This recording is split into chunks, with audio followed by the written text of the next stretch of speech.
And I'm going to have a record, notes taken for us by the AI companion.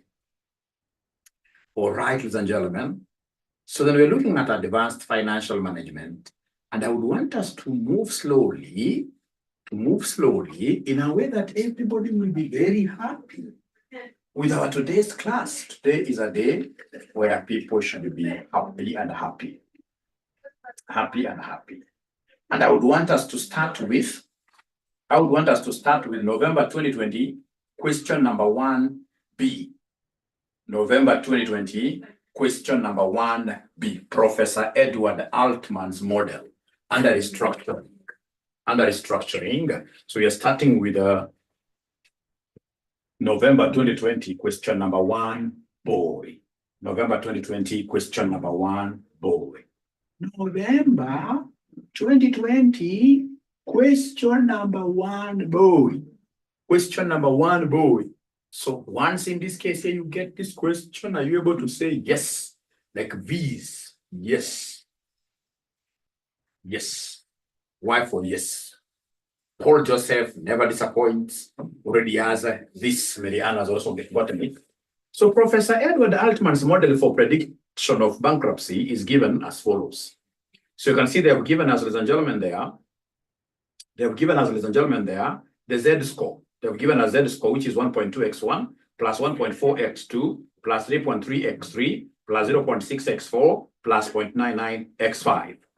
Where x1 to x5 are the financial ratios which, according to Professor Altman, have the discriminating power. So you can see x1, what it is. But you see those ratios, x1 to x5, nobody can ever give them to you directly. No matter how much these people love you. If they bring you this kind of a question this semester, they will not give you the formulas for getting x1 to x5. In that regard, it means that I must be able to remember some acronym. Is there somebody who is able to remember the Altman's acronym of 𝐴-𝐻-𝐸? Are you able to remember the Altman's acronym of 𝐴-𝐻-𝐸? Thank you very much, Paul. Thank you very much, 𝐿𝑗oy. 𝐴-𝐻-𝐸. And then remember there are those ones which walk in twos, like couples, WO2s. In this case here, market value. Those are, they normally walk together, two of them. But these three, in this case here, they walk alone, single. So we start with WO. So WO, ladies and gentlemen, this stands for working capital. This stands for working capital. And then we have R, which stands for retained earnings. R stands for retained earnings. We have E standing for EBIT. We have, this comes like market value of shares. Market value of ordinary shares. Market value of ordinary shares. And then we have lastly S. S in this case here stands for what here? Sales. So remember that this will give me X1 ratio. This will give me X1 ratio, X2, X3, and then we have X4, and then lastly we have X what here? We have X5. Thank you very much, 𝐿𝑗oy. We have X5. But you see, we want to make them ratios. So for us to make them ratios, we must come here and divide everything by tata. It's very good to be a man. Very good to be a man. Why did you give birth to a young kid there? There's a mother who really struggled with this kid. Really struggled. 1.5 years down the line, the very first word that this kid will pronounce when they start speaking is not mama, it is tata for baba. In most languages, tata stands for baba. So in this case, here, you divide by ta, except X4, which you divide by what here, somebody, which you divide by TL. Except X4, which you divide by TL, where TO stands for total assets. Ta stands for total assets. So is there somebody who is able to see the total assets from the balance sheet given? Let's first of all square that out. Is there somebody who is able to see the total assets? Total assets from the balance sheet. There is a balance sheet called statement of financial position there. Total assets. How much are you able to see there? 400,000. Total assets, they are 400,000. Thank you so much. How about total liabilities? Are you able to see the total liabilities, my good students? Are you able to see my total liabilities? Go to this balance sheet. The other side of the coin, just give me one value. One value. One value.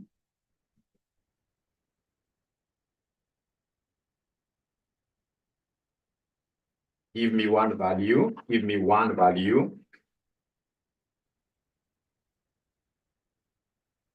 Did you remember to include the preference? Remember, preference capital is always taken to be what here? Preference capital is normally taken to be part of liabilities.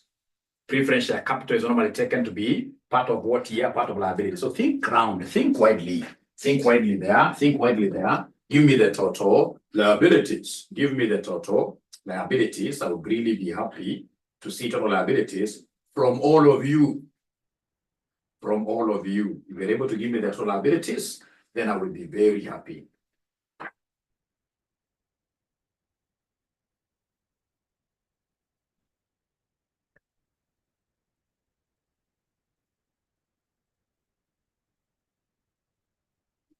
Waiting. What in this case here, are you guys able to see as your total liabilities? Now they're not talking to me. They're not talking to me.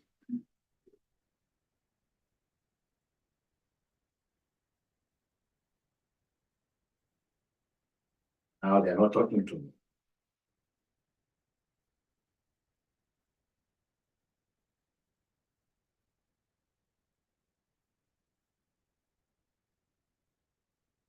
So how much do we have there? I want them to argue out. How much do we have there? How much do we have there? So they're saying, ladies and gentlemen, it is 140K. But now here you have to be very, very careful. You have to be very, very careful. Remember, this examiner here, you have to be very careful, especially when he gives you the formula. When he gives you a formula there, you must be very, very careful. Here, what they want us to give them, ladies and gentlemen, look at the denominator. The denominator of this. What do they have there for the denominator? You have to be very, 140 is correct. When we are looking at this from the total liabilities, we normally take the current liabilities plus non-current liabilities plus preference share capital. Allow me to write that very well here. But anytime they want us to give them total liabilities, anytime they want us to give them total liabilities, we normally take current liabilities plus non-current liabilities plus preference share capital. That is the formula. That is the formula. That is the total liability. But what of a situation where the examiner talks about debts, debt including preference share capital, including preference share capital. Can we take current liabilities as debt?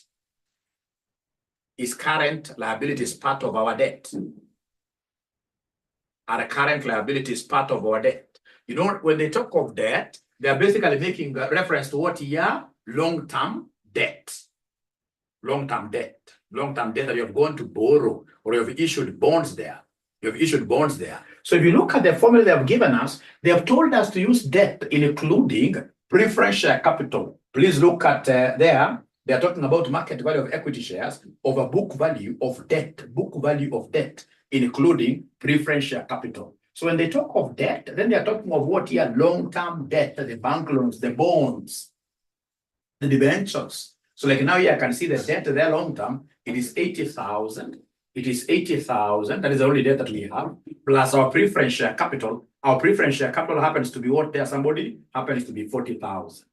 Happens to be 40,000. So then this will end up giving me what figure? Somebody there? This will end up giving us 120,000. I agree with you. And we would have really used the 140,000 had they not given us a formula.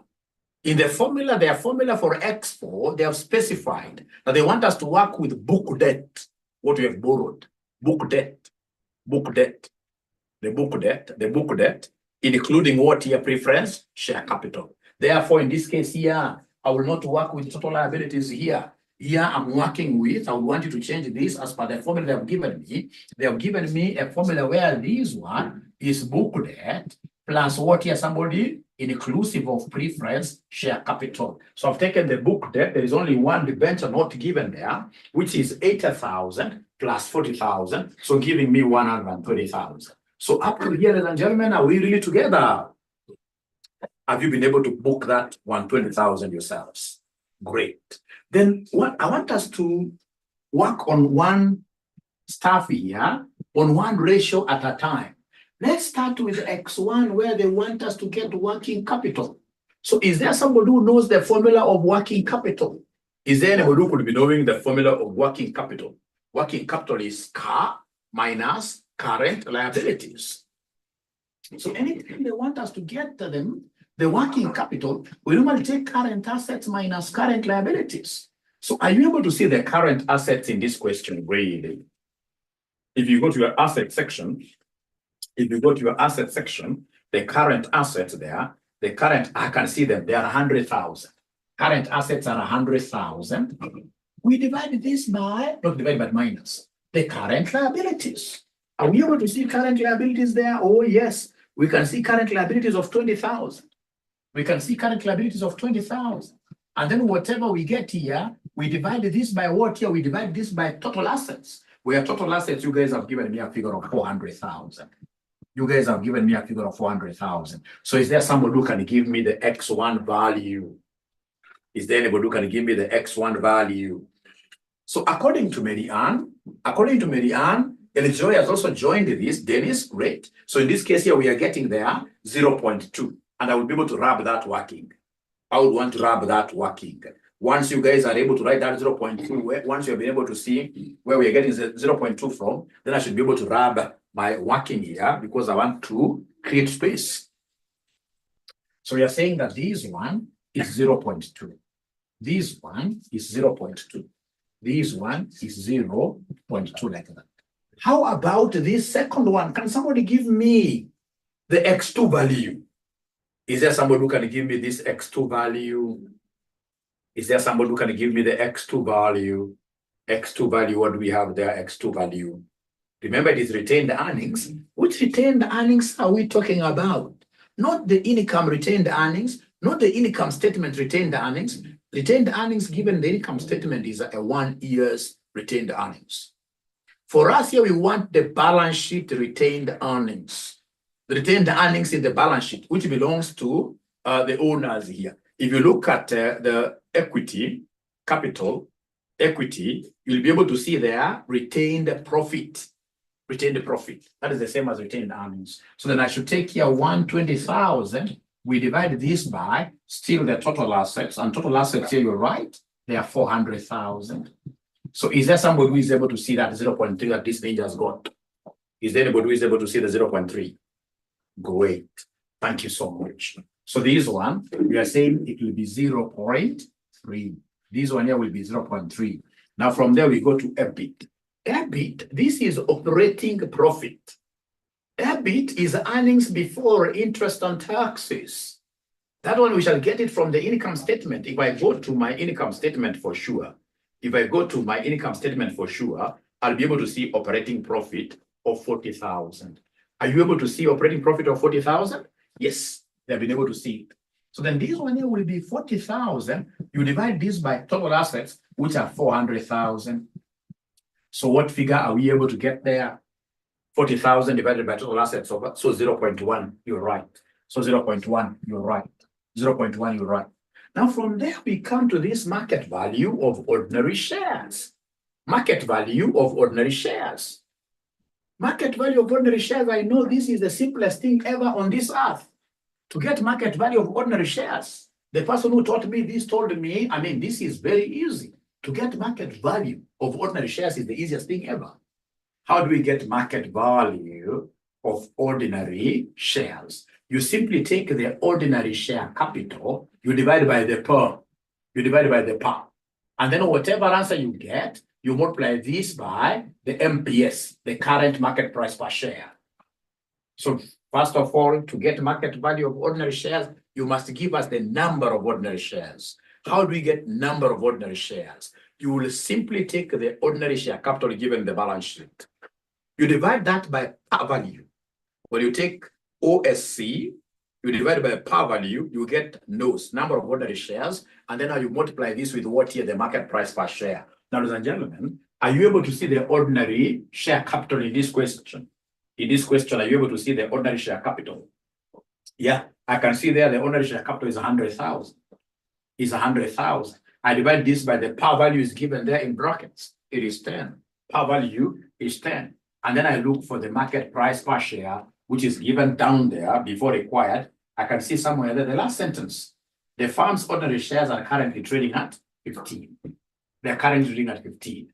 So then can somebody in this case here give me this market value of ordinary shares? Can somebody give me the market value of ordinary shares? So market value of ordinary shares, ladies and gentlemen, we have here 150,000. And this one here we are dividing by, not total liabilities, don't get me wrong here. We are dividing this by the book value of debt, inclusive of preference share capital. That figure we got it somewhere. It was 120,000. 120,000. So is there somebody who can give me this question? Is there somebody who can give me this question? So this one here, Frida, is giving me 1.25. Frida is giving me 1.25. Frida is giving me 1.25. So then can you kindly do for me the last one, the sales divided by total assets? Is there somebody who can do for me the sales divided by total assets? Sales divided by total assets. So sales divided by sales amount, go to your income statement. In the income statement, ladies and gentlemen, I can see sales of 400,000. We divide this by total assets of 400,000. And that is why you are seeing somebody telling me that this one is uno or una, numero uno in Spanish. That is one. So then once I finish that, ladies and gentlemen, I will need to come and now plug in this excess on the Z equation. I need to come and plug in this excess on the Z equation. So the Z already have given us the Z equation. Even this semester, should they bring this question, they shall give you the Z equation. Don't struggle cramming it because they will give you the Z equation. So Z is 1.2x1 plus we have here 1.4x2 plus we have here 3.3x3 plus, ladies and gentlemen, we have here 0.6 what here 0.6x4 plus, ladies and gentlemen, we have 0.9999x5 like that. Now we have all the x values. We just need to come and substitute in the proper term. So 1.2x1, I can see it is 0.2. Plus 1.4x2, I can see x2 is 0.3. Plus 3.3x3, I can see x3 is 0.1. Plus 0.6 times x4, which will be 1.25. Plus, in this case here, I have 0.9999 times x5, and x5 I'm seeing is 1. So here you have to pray hard as you punch this so you don't get a wrong answer. I can see someone asking a very good question there. How much is the total liabilities? But we are getting, they're getting different answers, imagine. I don't want you to give me like 1, 1, 1, 1. I want you to get me the total Z value. Total Z value. Using your calculator, you should be able to give me the total Z value.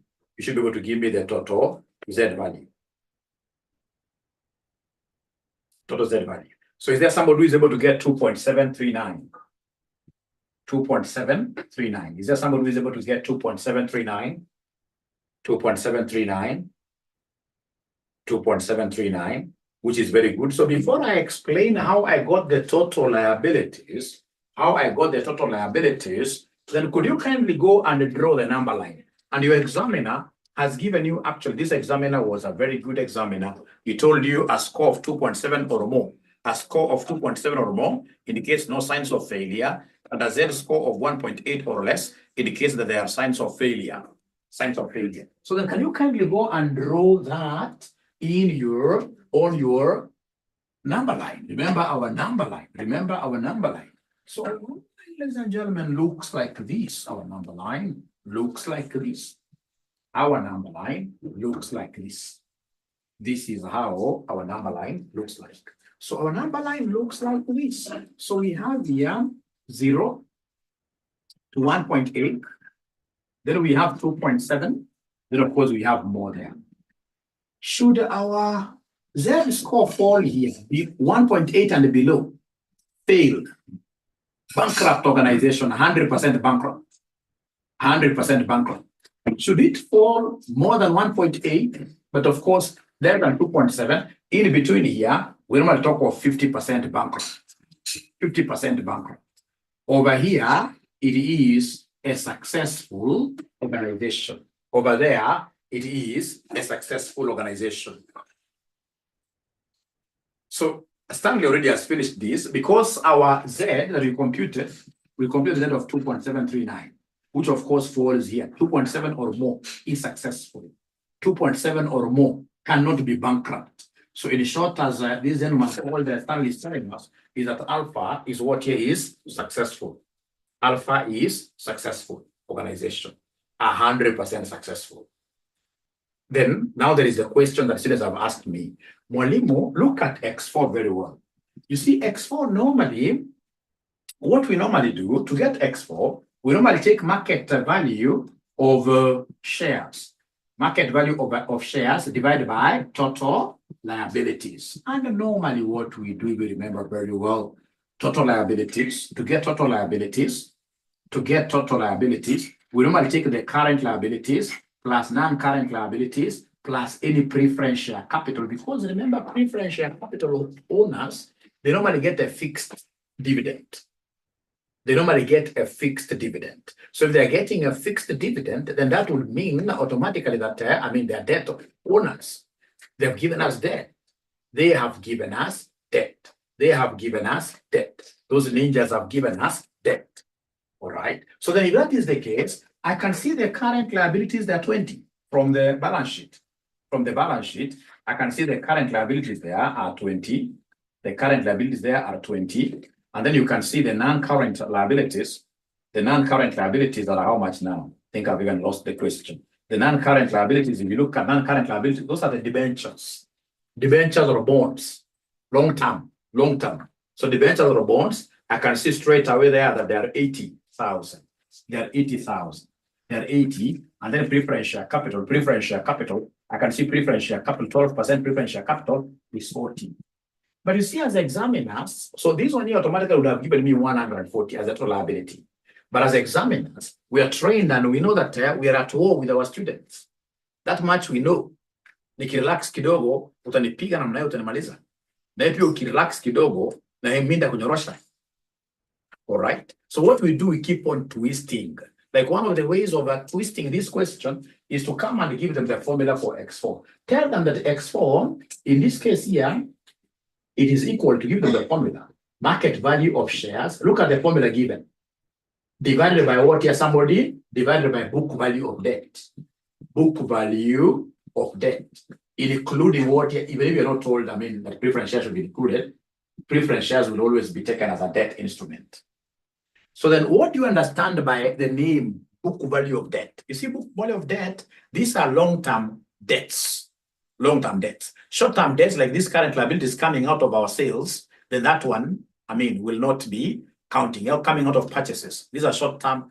Actually, we already have the money. It's all that, we want to preserve our liquidity. That's why we don't want to pay. So the book value, what is being booked as a debt is the long-term debt. These are current liabilities and this one here. That's why we took, in this case here, 80 plus 40, which gave us 120, like that. And I hope up to there, then we are okay now. I hope up to there, we are okay. On the number line. Number line has a problem. The number line should not have any problem. You know the number line, this, you cram this 1.8 and 2.7, you cram them. Anything less than 1.8. If, for example, you do your Z-score of your company, and then you get 0.5. 0.5, where is it? It's less than 1.8. It means that your company is bankrupt. That automatically means that your company's liquidity, you are insolvent. You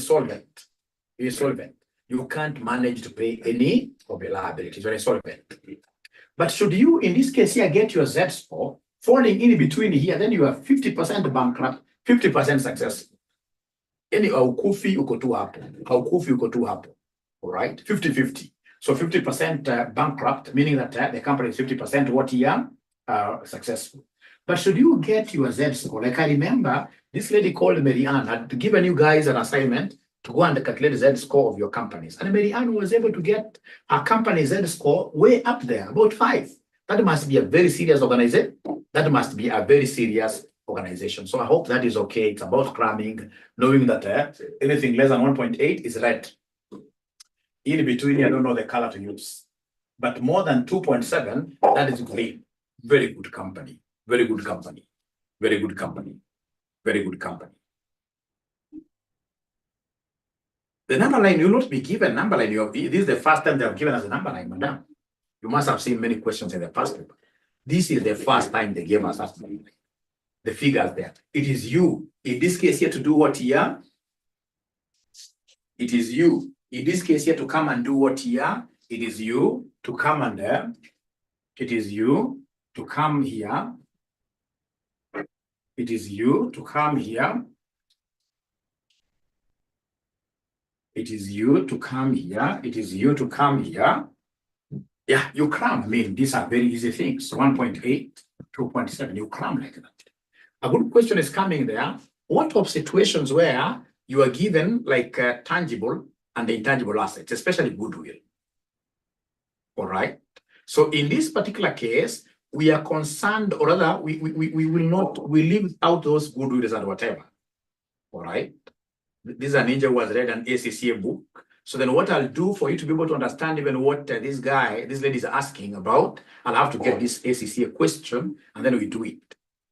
Where in this case, you're being told here, when you're getting total assets and you have those goodwills, you know, a company that is being evaluated for failure, bankruptcy, is a company that doesn't have goodwill in the first thing. So whatever goodwill that is there, that goodwill must be seriously impaired. So you're better off in this case here, leaving it out. So that is quite deep. Just like, for example, in the sales, if you're given things like sales returns, then we shall always work with what we call net sales. But to avoid confusing you, I would rather work with a question itself, and then we get to solve it for us to be able to get deeper and a broader understanding of the subject. All right.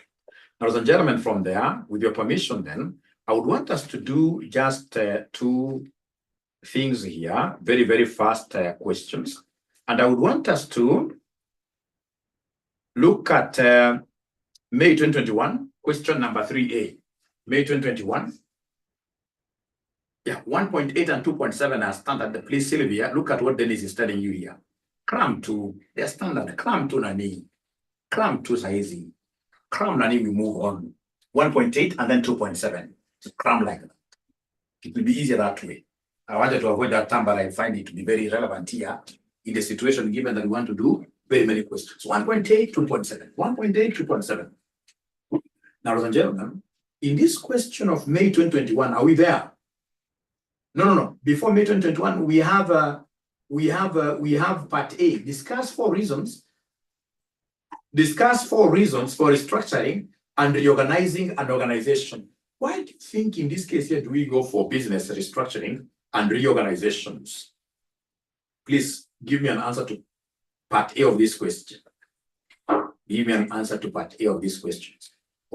Why do you think in this case here do we need to be restructuring and reorganizing organizations? And today I'm going to give a very good present, ladies and gentlemen, to that student who is able to really give me very, very good answers.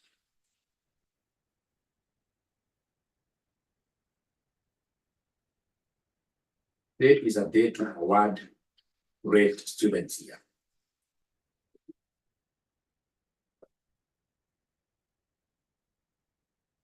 Why do you think in this case here do we need? Discuss 4 reasons for restructuring and reorganizing an institution. Abracadabra, I want to start reading your reasons for restructuring and reorganizing institutions. I want to read yours first. Why do we have to restructure? Why do we need to restructure?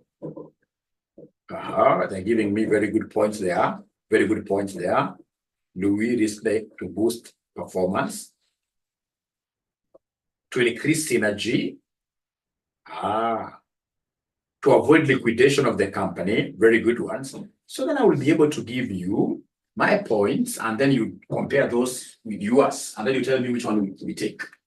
So the first one, ladies and gentlemen, is to increase profitability of the firm. To increase profitability of the firm. So this firm has been making persistent losses. So now we want to turn things around. Then we'll need to restructure it. We change the capital structure, we change the organizational structure, then that way we'll be able to make it more profitable. Of course, if I don't have enough points, I can also write on that to mention something to do with to increase a firm's liquidity. To increase a firm's liquidity. So remember, restructuring, reorganizing, at times you're doing what we call unbundling. You are selling, in this case, here some subsidiaries here and there, some shares here and there. You are basically trying to show up your liquidity position here to have a competitive edge or advantage. To have a competitive edge or advantage. Remember, when you are restructuring, at times, ladies and gentlemen, we keep on employing workers. You're bringing in workers. You get yourself having so many workers in a firm. So then when you come and do what you're restructuring and say, no, we're not downsizing, automatically, ladies and gentlemen, you'll be able to be left with the workers who are few, well motivated because of remunerations, and then automatically they will be able to give you a competitive advantage. Remember, ladies and gentlemen, restructuring is not only for firms that are in financial distress. Even profitable firms can restructure with an aim of having a competitive advantage over their competitors. Of course, in this case, such firms will strive to have a greater market share, reduce competition, or even strive to be unique in a way. We restructure at times, in this case, to be unique, to bring even, as somebody mentioned, their synergy, to bring synergy. So, for example, when NIC and CPA Bank came together, that's a form of restructuring. Mergers is a form of restructuring. All right. Now you can see, I want to believe that now, right now, in terms of asset base, they're bank number 3. So they're able to fight off. So we have here another reason that I'm not seeing you guys talk about is to minimize or avoid hostile takeover. To minimize or avoid hostile takeover. You see, like currently there are so many people who want to acquire Safaricom. So if Safaricom in this case here wants to avoid that kind of hostility where we have somebody coming from even America, from the European countries, those European countries, and then they start buying shares of Safaricom at the stock exchange without knowledge, we have those guys having over 50%, 50% plus 1. So the moment they take a controlling stake, then they have automatically taken up the company without your consent, if I may put it like that. So to avoid a hostile takeover, the restructuring can be very good. That is why you are seeing on the dailies that M-Pesa, in this case, they would want to expunge M-Pesa from Safaricom. They would want this to be 2 companies, To be 2 companies, So when they do that, it's called unbundling.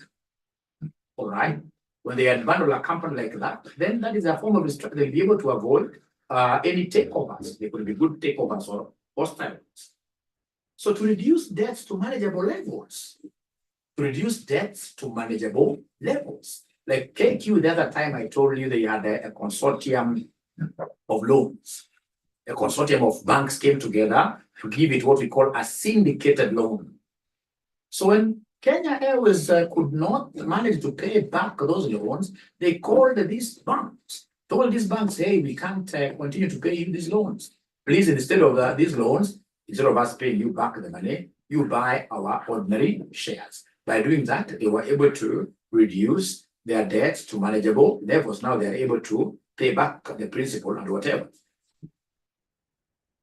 We restructure, ladies and gentlemen, so that you can as well stabilize a company, so that investors will inject new capital. Like right now, Kenya is really underwater reconstruction. Kenya itself, because we are being put under so much pressures from our financials, all right? Do this, increase taxes, fire civil servants, all right? That's a form of restructuring. And the moment they're able to restructure like that, World Bank comes, gives them what year money. Ladies and gentlemen, we can also restructure because we want to be left with just our core business to enable the core business units here to be run effectively. So, of course, you guys had really all those points, and I like your energy. I like your energy so much.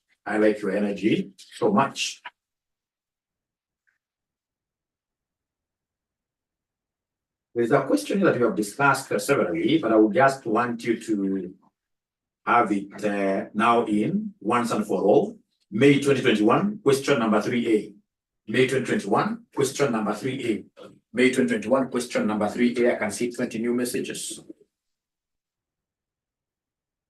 Yeah, they have so many points. Very good points. They take the best ones, and then, of course, if possible, we can forget some points, even mine, if you feel that this point is a little bit weak. Leave it. Then we continue. So now we are doing May 2021, May 2021, May 2021.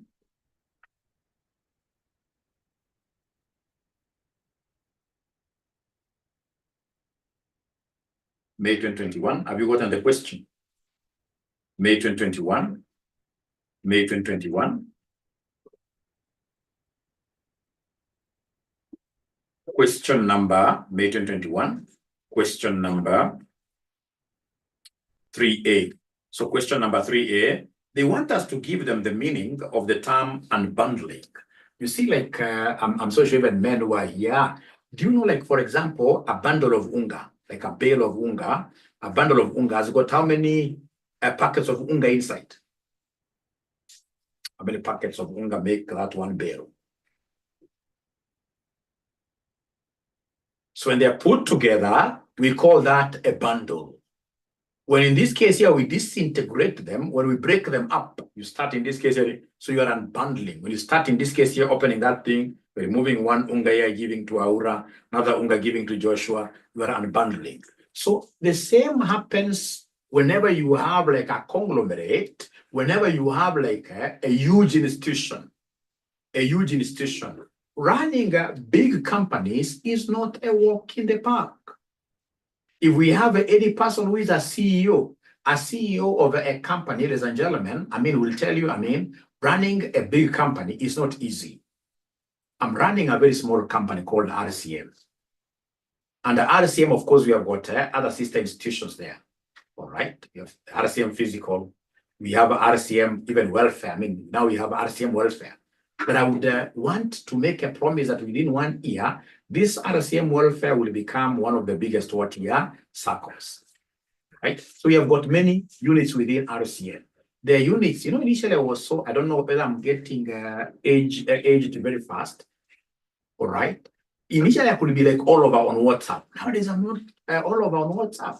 So there are units in this case here that are able to even do in my absence. Fortunately, we have very good managers who are able to run them. But the point is, when you have a big institution, it becomes very hard to manage.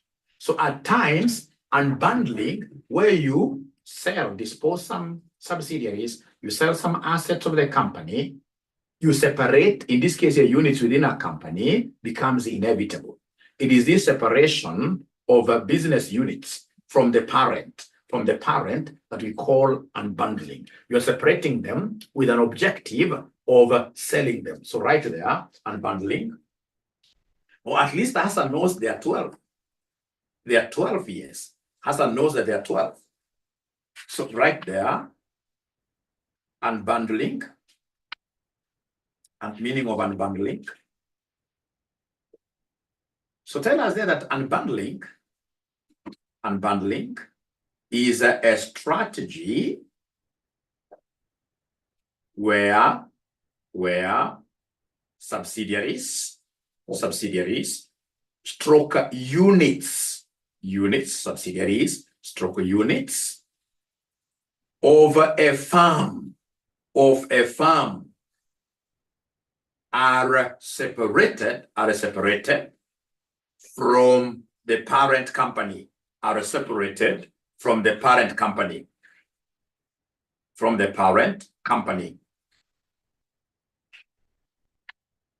in order to improve the performance of the existing company, or the newly formed units,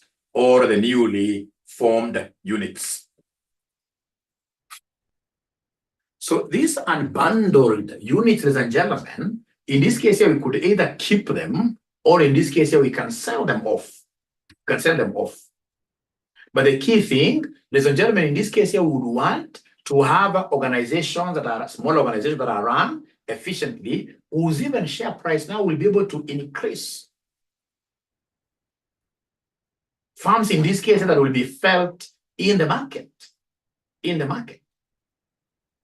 All right. So unbundling. Once we hear of this unbundling, you are able to remember it is a split up of, in this case here, a big, huge firm into different units with a view of, running now smaller outfits efficiently, ensuring that now you are able to maximize each of those units' profitability, ensuring you're able to maximize the share price, ensuring that you are able even to, in the long run, why are you unbundling? You'll be able to sell some of them to raise liquidity for the group. You'll be able to sell some of them, in this case here, so that you can be left with the core business,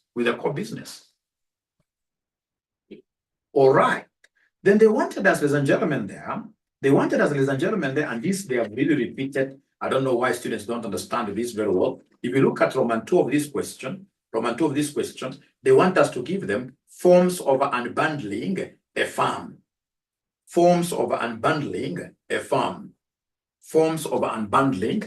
So here you discuss anything regarding what here, like how could it be unbundling, and then we sell what here, we sell the units. So you discuss everything. For example, if I'm the one here, these are the same as strategies of unbundling here. So for example, I would come and talk about sell-offs. So sell-offs, of course, we know that a sell-off is where we create a new company. After creating a new company from an existing one. The shares of the new company that have been created are sold to third parties. So here, sell all shares of the new company to third parties. Basically, sell them out there publicly to third parties. And I gave you a very good example. So we have RCM here as the umbrella. So if, for example, we create a new company here called, for example, RCMB within RCM, and then we take this RCMB out of the current shareholders, we sell this RCMB to the public outside there, then that will be a sell-off. That will be a very good example of unbundling. Then we have, ladies and gentlemen, what we call spin-off. For those of you who have ever heard of DJing, spin-off, in this case, this RCMB will be spun, will be swinging around here. So it doesn't move out of this shell. It doesn't go away from RCM, the parent company. So it means that you create a new company, but this newly created company shares are sold to existing shareholders. So the shares and the spin-off, shares of the new company are sold to existing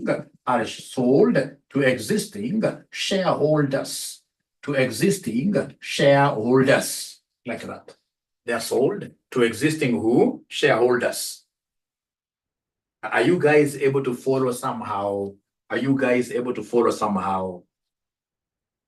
It is still part of unbundling. Because once you've been able to bring this thing as a separate unit. Of course, it will be having its own management, etc. Great that they are able to follow somehow. Then we have what we call a carve out. We have what we call a carve out.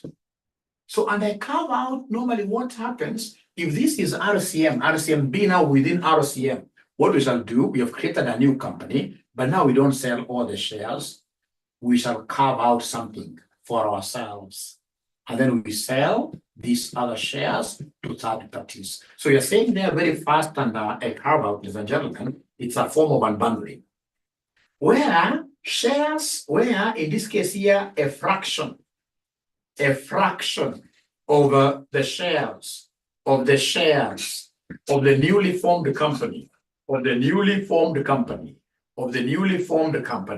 are sold to third parties, and a carve out, the parent company retains majority of the shares of the newly created company. So we shall retain the controlling stake with the parent and the RCM. We shall own like 52%, 60%. We are only selling minority. Out there, we are selling minority. Out there, we are selling minority. Yeah, our best spin-off the DJ like that.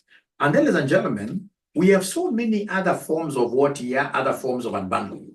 For example, demerger.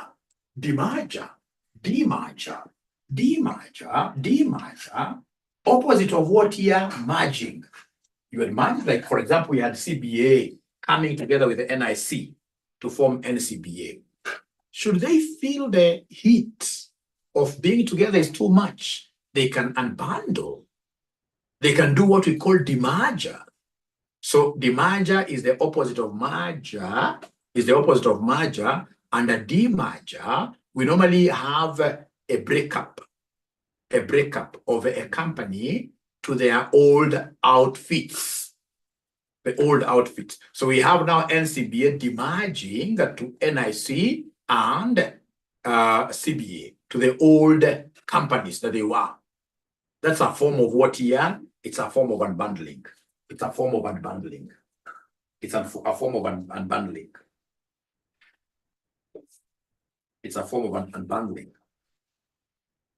Then, ladies and gentlemen, we have what we call management buyouts.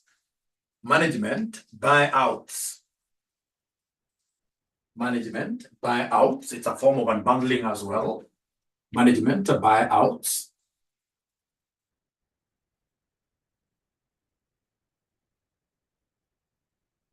So we have again, management buyout. So we have RCM example, and then we have RCMB. All right. So for management buyouts, ladies and gentlemen, for example, currently, I happen to be one of the directors of RCM. Of course, you can't be passionate about a business for so long. Even for me to have been at RCM for this time, I mean, I think I've tried. Because there are businesses we have tried in the past, and we just know that they weren't profitable. They were profitable, but you simply get tired of them. Like we tried a restaurant. When you keep on now going to a restaurant, you are selling whatever. I mean, you feel, this thing, when you're young, you think it's very nice. But as you age, you realize that whenever I'm getting profit, this is not my thing. Every day you are worried, these people are selling whatever they are. All right. But unless you're doing it on a very big scale, so you realize no. So the same case will happen in this case here, ladies and gentlemen, in some of these business we are doing. So after some time now, you will get in this case here, ladies and gentlemen, existing managers. So for example, at RCM, we have very, very many people. We have very, very many people who are existing, who are currently, for example, we have Mr. Job, CPA Job, right? So these existing managers here can easily see an opportunity at RCM. So then what they will do, they'll simply come and tell me, Mzee, now you're becoming old. Let's give you a very good pension alternative. Let's give you like 100 million, you just disappear. So in this case here, whenever we talk about management buyout, this is a situation where existing managers buy shares of a company. Existing managers buy shares of a company. The company has done some unbundling, and in this case here, the existing directors can't manage to run everything now. So then what happens under management buying out? They're buying out, so it is existing managers buying out existing directors. So whenever you're asked a question about MBO, management buyout, always remember that management buyout, it is existing managers who in this case here are able to buy shares of their company. If you just put it like that, you have all your marks. You have all your marks. Mzee enda nyumbani, yes. Mzee enda nyumbani. Mzee enda nyumbani. Bora wasikufukuze vibaya. Ukipatiwa kama 100 million, utaangalia nyuma. Ukipewa 100 million, utaangalia nyuma kweli? Ungekuwa kwa shoe zangu, utaangalia nyuma. Nikipeleka 100 million kwa government bond, sitakula vizuri sana. Kumaanisha kila mwaka nitakuwa napata more than 10 million. Kila mwaka kwa nahitaji pesa ngapi to be happy on this earth? I don't need a lot of money. I don't need a lot of money. My dear,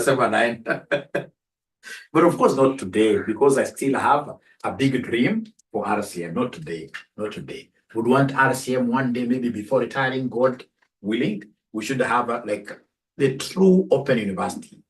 You know, most open universities, I mean that, you know, like the one that you have in Kenya here. Yeah, the one that came the other day. Even most of these universities, honestly, in terms of online classes, I don't think they can match what we are doing. What we simply need is little exposure, and there we shall be. One day we shall be a very good example. I mean, we'll be the talk about in this town. That is why when we will be listing the company for shares, you guys should buy our shares in good time. In a good time. We should be among the first training institutions to list this company at the stock exchange. We are really, really working so hard towards that line. Then we have management buy-ins. So under management buy-ins, when I remember this management buy-in, I'm able to remember the 𝐃𝐿𝐴𝐷. So 𝐃𝐿𝐴𝐷, in this case here, we have RCMB. So these guys are very, very bright. They're able to scout and see that, I mean, we have a farm here with potential, but really struggling. A farm with potential, but really struggling. So in this case here, what do these guys do? What do these guys do?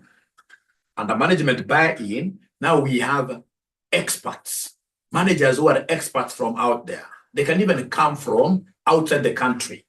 So in this case here, they scout and see there is this family. So basically, ladies and gentlemen, I would want you to appreciate that management buy-in, it is managers from outside who are walking in to the farm to come and help stabilize it, to come and help manage it. So outside managers buy our shares. They buy our shares. So like right now, we have this farm from India that is coming to be given rights at Kenya Airways, all right? And of course, our airport facilities to run this farm for us on our behalf for the next, say, 30 years. For the next 30 years. That's a very good example of a management buy-in. And trust you me, the moment those guys come on board like this, actually let them not even be just given like, you know, they want to give them like one section. If they take the entire airport, if they take the entire JKIA, I'm so sure that you will never hear of those companies in this case here making what you're making losses. Because as Africans, ladies and gentlemen, inside here, what do we have? We are just greedy for nothing. You give somebody, in this case here, a small job, and then you hear that within 2 years, these guys have got 180 million.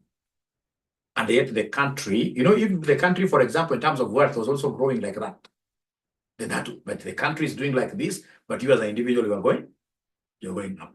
No, something is wrong. That is why we need, you know, even this concept of, I mean, having our colonizers being chased away. I'm among those people who believe that if we were still a colony, perhaps we would be better. That's debatable. But in terms of management buy-in, we have these expert managers from outside there coming to our organization. They buy shares, and then they do what here? Look at, for example, Safaricom. You know, Safaricom, it will not be what it is today. Safaricom used to be a department well within telecom. So in this case here, they were able to, at first, in this case here, they did a spin-off. So at first, in this case here, they created Safaricom as a different company, but in this case here, a public, not public, but Safaricom as a company, in this case here, under government, business enterprises. After that, what they do, they went and did the IPO. So the IPO, they sold virtually everything. They were left with very few, the government. They sold like 90%.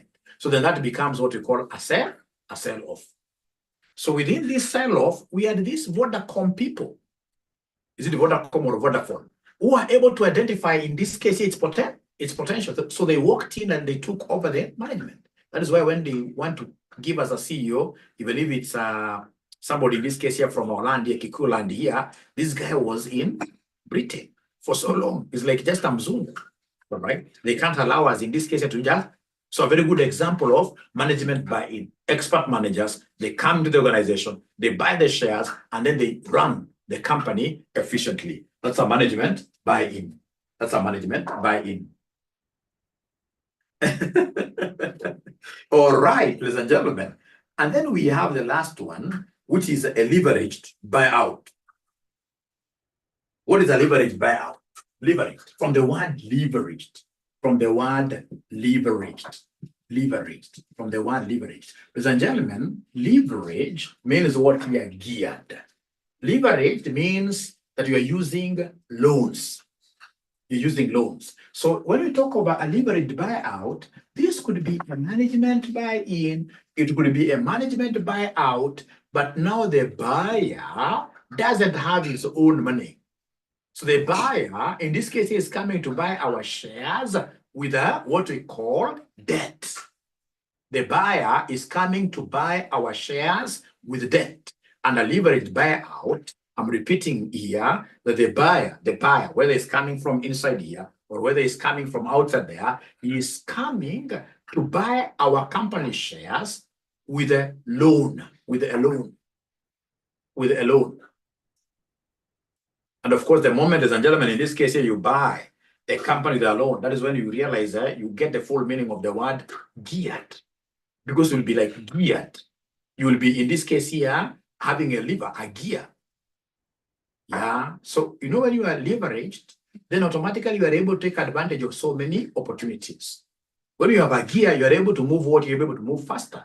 There are people who hate loans. Like now, I know in this class, there must be people who don't like loans at all.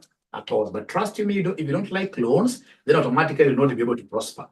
You can't prosper. You're supposed to be having loans all the way up to here. All the way up to here. We must work with loans. We must work with loans. We must work with loans. Is there somebody who does not have any loan?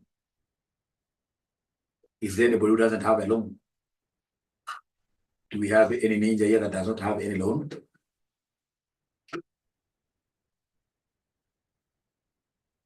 Okay, Hassan, I can understand because Hassan is a Muslim. He's a Muslim. Muslims in this case here, they are quite keen on loans because, you know, even, tunafaa kuwa nayo. Company having a high gearing. So please don't forget that leveraged buyouts, because you can see on the papers, those concepts are really, really many. They're really, really many. Leveraged buyout, the buyer of our company comes in with what here? With a loan. And that is why we normally say that such individuals are a bootstrap. Bootstrap.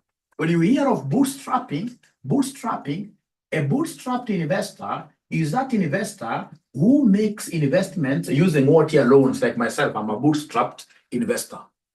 Most of my investments in this case here are through what here? Through loans. That's why you can see I don't have the hair. Yeah, but I'm happy.